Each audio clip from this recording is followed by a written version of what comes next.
Today, we talk White Bordeaux. Let's go. Welcome to another episode of Wine Still of the Week, where I go find a bottle that is under $20 that's punching above its weight class.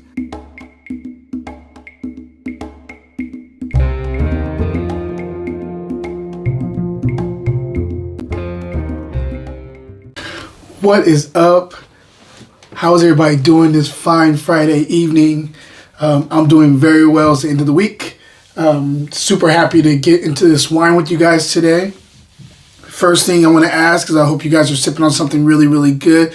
If you are sipping on something during this broadcast, please put it in the comments. I'm curious about some other wines other than what I normally drink. I'm trying to, diversify my palate, try new things. And if you have anything that you're sipping on that you think is really interesting, please put it in the comment section. Also, I want to ask you something really quick. I have a lot of merchandise in my on my online store. Fruitandglassgear.etsy.com. And some things move faster than others. I'm thinking about trimming it down. What are some things that you're really into? Some things I'm going to keep, some things I'm going to take out. Like, are you into hats a lot? Like, not specifically this hat, but like hats, the wino hats, black wino hats, brown wino hats, things like that.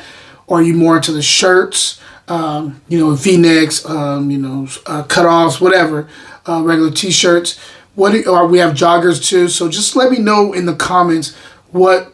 Go to the online store. It's easy to get to. You just go to the link in my bio, and just let me know what things that you like in there. And then if I get enough about things that you like in there, I'll remove some of the other stuff because I just want to kind of streamline it and trim it a little bit. I've had some things in there forever, and it's just kind of time to do a little spring. Well, not spring anymore, but some cleaning. So anyway, you guys are not here for that. You're here for the wine. Let's get right into the wine. Today we're talking again White Bordeaux, and we're talking about the grape Semillon. Now, normally the two main grapes in White Bordeaux. There's other ones. There's one or two other ones in Bordeaux for white grapes, but the two main ones are Sauvignon Blanc and Semillon. And normally they're blends, but this one's 100% Semillon. So I'm really, really interested in getting into it because I do love Semillon as a grape, and I don't think it gets enough play and enough eyes on it.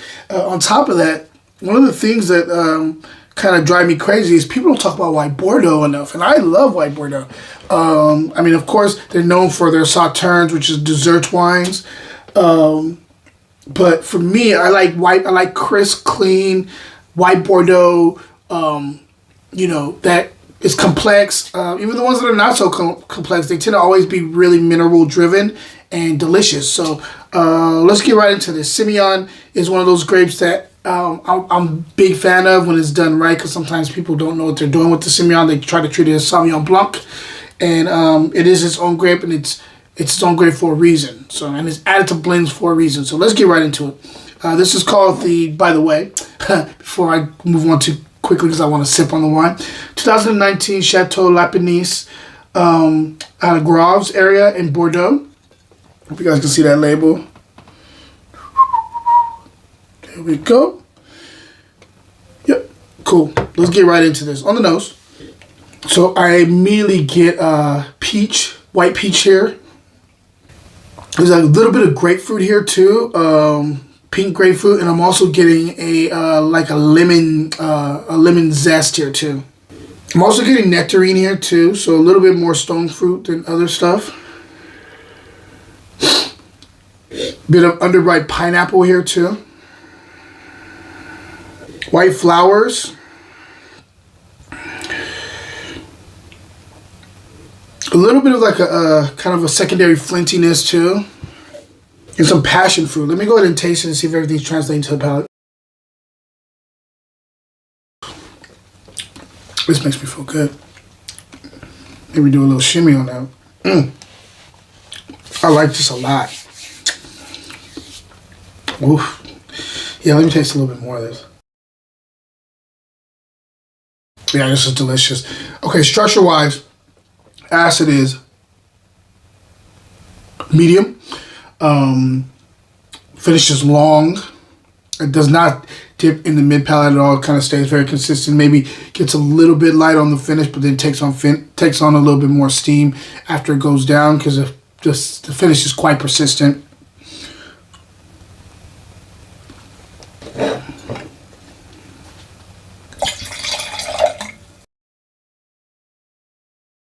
I really like the texture here. This initial attack is more like the lemon zest. It's more, actually, it goes from lemon. It's more lime zest with grapefruit up front. There's also that perfectly ripe peach throughout the palate. The peach is the thing that's the most consistent throughout the palate. But those other things kind of jump in the second quarter and do not leave the peaches side throughout it. You also get a little bit of like that nectarine, kind of like that honey. Not a little bit more. Nectarines tend to be a little bit, in my opinion, a little bit more sweeter than peaches on occasion. And this has a little pop of sweetness in the mid palate, but it goes right away. This is a dry. This wine finishes dry. This has great minerality on the finish. Also a little bit of like a sea salt thing on the finish that I'm liking quite a bit. Kind of balances out some of the fruit. Very nice tartness in the mid palate to the finish. There's like a little bit of like a green apple thing popping out too as a secondary. I find this wine complex. I find it delicious. I like the mouthfeel. This is a higher point of medium acid though. This is like almost tiptoeing into medium plus. As you can see, my mouth is watering like crazy. Yeah, I highly recommend this wine, and the still here is kind of crazy. I'm gonna go buy a case when I get a chance. Hopefully I can get it before it's all gone. If I'm scoring this wine, I have to score Wine Still of the Week. We'll be right back.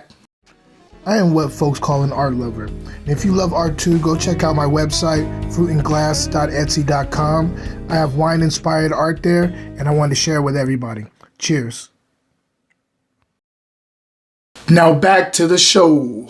We're at about 91 plus for me. I know everybody else may not agree with this, but I really, really dig this wine. I just want some like oysters. You know what I really, really want? Because it's been so warm in California, I want to be sitting at a place that's right next to the beach, a restaurant. Capitola would probably be the place I'd want to be at, and get like a whole bunch of oysters with some friends and pop open a couple bottles of this and just sip on this, watch the sunset on a nice warm night, and just eat some oysters, some Blue Points, and some Kumamotos, some like really, really like dense oysters. I think it'd go really well with this wine. I highly recommend this wine, guys. I'm just letting you know this is a really good wine. The still here is, I got this at Grocery Outlet. Got this from Grocery Outlet. This was $6. No, sorry, $7.99. So $8 is definitely still. This is punching way above its weight class in my opinion. And go grab a bottle of this. Grab a couple bottles of this. Buy a case, guys. I'm telling you, get your hands on this if you can. Other than that, take advantage of the 5-book deal that I'm offering right now at grapesandsand.com. You're getting everything. Not only are you getting like all the books, but what's included in that, one of the main ones that's included in that is Jafari's The Valley of Heart's Delight, this new fiction that he just wrote. It is a wonderful book. It's a nice short read, so it's not over the top at all. It's a nice weekend read, and it's just, you'll understand what I'm talking about when you get into it. It's such a beautiful book, and it's so well told and well written, and it gives a point of view that you're probably not even used to from someone out of South who grew up in South Bay in San Jose. So grab a copy of that when you get a chance. Grab a copy of the 5-book deal, which is $65 for every single book. Another one, of course, is It's a Vibe, the cookbook by Armando Tam, him being the chef, me being the Assam. I did all the wine pairings for that. That's a really good one right now. And then you get all the rest of the books, the Fruit and Glass, the 2 poetry books, all that stuff is included for $65. So take advantage of that. Question of the day, other than Bordeaux, have you heard of the grape Semillon? And if you have, do you have a favorite Semillon? It can be California. Out of California, it can be Australia, because they do a lot of Semillons over there. Let me know and put the name of the label in the comment section. Guys, until next time, cheers.